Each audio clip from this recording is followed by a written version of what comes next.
micro, voilà, qui fait à notre invité pendant cette mi-temps, le sélectionneur national. Bonjour monsieur Ludovic Sarron. Bonjour à tous. Merci de passer ces quelques minutes avec nous au micro de Pika Sport. D'abord, la première question, c'est évidemment tes impressions sur cette première mi-temps. Un match quand même très très serré, très indécis. Alors, hyper serré, effectivement. On aurait pu penser à quand même une domination du Canet, notamment parce que Meaux souffre encore de l'absence d'Audrey Cailleul. Et on a un Louis Ardouin qui a pris complètement le relais. Mais voilà, ils ont vraiment deux grosses armes offensives à Meaux qui sont Louis et le Hollandais et Bellers.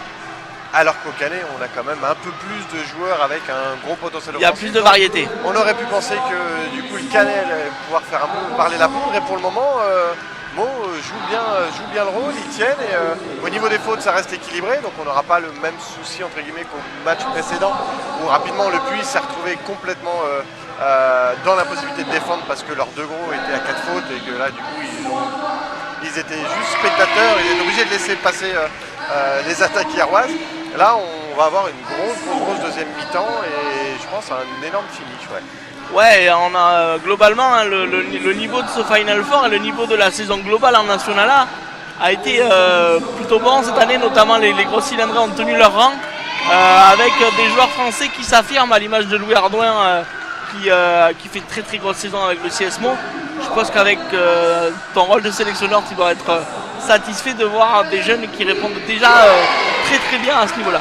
Ah mais c'est un vrai plaisir de voir des gars comme Louis qui sont capables de s'exprimer et aussi bien, et là on le voit, là, à un moment donné, il est capable à 3 points de venir tenir un peu la maison, il distribue, il joue extrêmement bien et c'est aussi très bien pour une équipe comme le Puy qui, sans avoir des noms et des grosses stars dans son effectif, est venu jouer une 4e place, et c'est pas une 4e place qui a été ni volée ni déméritée. Ils sont présents, et d'autant plus quand on voit leur avant-dernier match contre... où ils perdent de 3 points hier en championnat. Et là, du coup, là, la première mi-temps, c'était parti pour refaire le même match, où ils ont réussi à contrôler Jouanserre, ce qui est une tâche compliquée. C'est vrai. Quasiment aucun club n'a réussi. Il a avoué lui-même, il a dit à notre micro à la fin du match qu'il était vraiment muselé en première mi-temps et que sans l'avalanche de fautes, peut-être que la mayonnaise aurait été différente à l'issue. Je pense vraiment. Donc du coup, voilà, le Puy est venu là à la 4e place et il le démonte encore aujourd'hui. Ça n'a pas été volé parce qu'ils ont répondu présent, après évidemment avec les fautes et avec un banc un peu trop court. Du coup, on ne peut pas faire suffisamment de rotation. Surtout qu'ils en avaient 2 à 3-4 fautes. Et là, ils sont obligés d'en laisser au moins un sur le terrain, donc ça continue à s'accumuler. Mais là, on a eu une très belle opposition sur le premier match. Et là, sur celui-ci, encore, c'est pour le moment un très joli week-end de basket. Parlons un petit peu de l'équipe de France, forcément, le sujet qui t'intéresse aujourd'hui. Raconte-nous un petit peu tes débuts depuis ta prise de fonction. Il y a un stage qui arrive très bientôt du côté de Voiron. C'est quoi aujourd'hui le quotidien de Ludovic Sarron? Le quotidien, alors on va pas parler de quotidien, mais grâce à vous, c'est de pouvoir regarder quasiment tous les matchs du championnat qui sont disponibles sur votre antenne, sur d'autres aussi, d'autres sites aussi proposent d'autres matchs que vous n'avez pas. Mais en tout cas, le fait pour moi d'avoir accès à toutes ces vidéos, c'est une vraie mine d'or. Parce que je ne peux pas me permettre de faire le tour des terrains tous les week-ends et regarder un match, analyser un match, c'est beaucoup plus simple à la maison tranquillement pour pouvoir revenir sur les actions que quand on est ici au bord du terrain. On est un peu plus spectateur en étant là qu'à la maison, on peut vraiment analyser un peu ce qui fonctionne et ce qui ne fonctionne pas. Et nous, les débuts avec Stéphane Binot, c'était de dire moi je voulais revoir tout le monde. Parce que moi ça faisait un peu quelques années que j'étais entre guillemets un petit peu écarté des parquets et je voulais revoir tout le monde. Donc on a évidemment reconvoqué tous ceux qui ont participé à la dernière compétition, aux dernières Europes. Et puis plein de joueurs dont beaucoup, moi je ne connaissais même pas, notamment beaucoup de jeunes. Donc avec Steph et le pôle de talent, c'est plein d'autres jeunes. Donc voilà, on a ouvert ce stage pour en voir plein. On en a beaucoup qui n'ont pas pu se rendre disponibles. Donc on a voulu faire venir à Voiron. Vraiment l'idée elle est de dire on va voir très large, je vais exposer à tout le monde comment est-ce que moi je vois le jeu, comment je veux qu'on joue. Donc après l'idée c'est de dire il faut aussi un petit temps d'apprentissage, donc j'aimerais moi pouvoir les voir tous au moins 2 fois.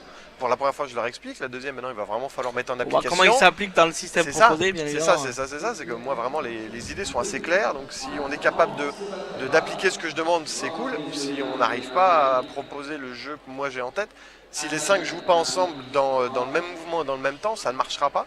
Donc voilà, donc pas s'en tenir à un seul stage. J'aimerais vraiment revoir tout le monde 2 fois. Donc on a cette chance entre guillemets d'avoir du temps jusqu'aux prochains Europes. Voilà, c'est aussi pour ça que je voulais commencer tôt, parce que j'ai entendu évidemment, et je peux le construire, dire mais pourquoi en janvier alors que vous n'avez pas d'échéance? On n'a pas d'échéance, c'est vrai, mais on a des Europes qui arrivent dans à peine un an, et que moi je pense qu'on n'a pas les moyens de se priver de faire des stages, parce qu'on en a besoin, parce que du collectif il faut le construire et que ça se fait pas la veille d'une compétition. Donc voilà, on a vraiment voulu exploiter ça. Donc là on les voit à Voiron, j'en ai 12 à Voiron qui viennent, et ensuite on part en tournoi pendant une semaine à Marrakech. On a été invité. Ah, c'est pas mal. Oui, sympathique. J'avoue que quand on c'est mieux que l'Islande. J'y serais allé aussi. Non, mais c'est mieux que d'aller en plein milieu de la France. C'est vrai qu'il y a un tournoi intéressant là-bas avec une opposition intéressante aussi, on va qui permettra de s'étalonner. Une opposition qui va être qui n'est pas toute du même niveau. Oui. C'est-à-dire qu'on va avoir une grosse équipe comme le Maroc, l'équipe nationale. On aura l'équipe d'Algérie, donc on est quand même sur on voit quelques éléments tout au long de la saison dans notre championnat. Chez nous beaucoup, et ça va pas être simple. Qui sont des gros joueurs, et donc ça va être intéressant de jouer contre eux. Puis on a aussi des nations un peu plus modestes. Et voilà, ça va être aussi sympa d'avoir différents styles de jeu, différents niveaux en face de nous. Et donc là, on part avec une sélection de 12 qui est faite aussi en fonction des disponibilités de chacun, parce que c'est arrivé un peu tard. On est aussi sur une période où, vu que pour les gens, il n'y avait pas d'échéance, et voilà, il y a forcément des vacances qui sont posées. On est sur les périodes de mariage, on a plein de choses comme ça. Et puis il y a aussi le Roi d'Italie qui arrive pour les jeunes derrière au mois de septembre. Exactement. Donc du coup voilà, nous on a mobilisé pas mal de monde aussi. Absolument. Donc là on a donc 12 joueurs qui seront là, et ensuite on a un stage fin août de nouveau qui va du côté de Mulhouse, sûrement avec une autre nation pour continuer à faire des oppositions. Et voilà, il faut qu'on arrive à multiplier les rassemblements. Pour moi c'est la clé, il n'y a pas photo, il faut qu'on s'entraîne ensemble pour avoir un collectif. Donc là on travaille beaucoup avec Lionel et avec Stéphane pour organiser tout ça, pour arranger tout ça, pour réussir à réunir les mecs suffisamment souvent, et pour arriver aux Europes avec une équipe qui est déjà... L'idée, ça va être de la constituer assez tôt. Moi, j'aimerais que... Pour qu'elle ait un vécu. Exactement, c'est-à-dire que rapidement, on arrive vers quelque chose, 12, 14 joueurs, 16 joueurs, si on compte un peu les remplaçants, qu'on en ait 4 qui restent mobilisés, parce que si on a un joueur qui se pète dans la préparation, il faut qu'on ait quelqu'un et qu'on ait des gens qui aient participé avec nous. Il faut aussi qu'ils comprennent et qu'ils connaissent le fonctionnement et les styles de jeu.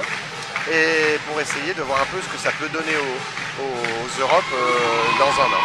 Il y a les Europes, il y aura les mondiaux après, et surtout l'objectif ultime, la génération 2024, avec les Jeux qui arriveront à Paris, où il y en a certains qui sont déjà là, à ce niveau-là, qui seront des fers de lance de l'équipe de France. Mais complètement, je veux dire, la génération de Luigi qui est en Italie cette année, mais eux voilà, ils sortent un peu tous la même année du pôle, donc on a déjà cette génération de joueurs qui déjà tient la route aujourd'hui en UNA, donc ça laisse présager des jolies choses pendant 6 ans. Et puis on a une autre génération là du pôle qu'on a vu nous en stage, dont certains qu'on va revoir là encore. Et qu'on a vu la semaine dernière du côté de Fontainebleau à l'U24, et il y a du matériel. Enfin, quand vous avez, voilà, il y a du matériel. On regarde un peu, ne serait-ce que sur la finale, vous avez un Manu Gomez d'un côté, vous avez un Gia, à l'opposé vous avez Damoiseau, enfin, vous avez vraiment cette jeune génération qui a déjà un niveau plus qu'intéressant, et on se dit si on peut continuer à les faire travailler, s'ils continuent à progresser en club et à arriver chez nous en équipe de France avec un niveau de plus en plus élevé, ça peut laisser présager des choses jolies pour Paris, absolument. En tout cas, merci d'avoir passé ces quelques minutes en notre compagnie. Je sais que voilà, tu vas continuer à faire un petit peu le tour, et puis on a des chances demain, une finale avec Hier qui est déjà qualifiée, avec un adversaire qui reste encore à déterminer. Merci et puis bonne chance, on vous suivra de très près évidemment. J'espère bien. Et puis on n'hésitera pas à venir faire le point aussi sur les avancées du projet équipe de France. C'était Ludovic Saron avec nous pendant la mi-temps ici du côté de Saint-Herblain. une petite respiration et on revient pour le début de la deuxième période. Ça reprend dans 3 minutes.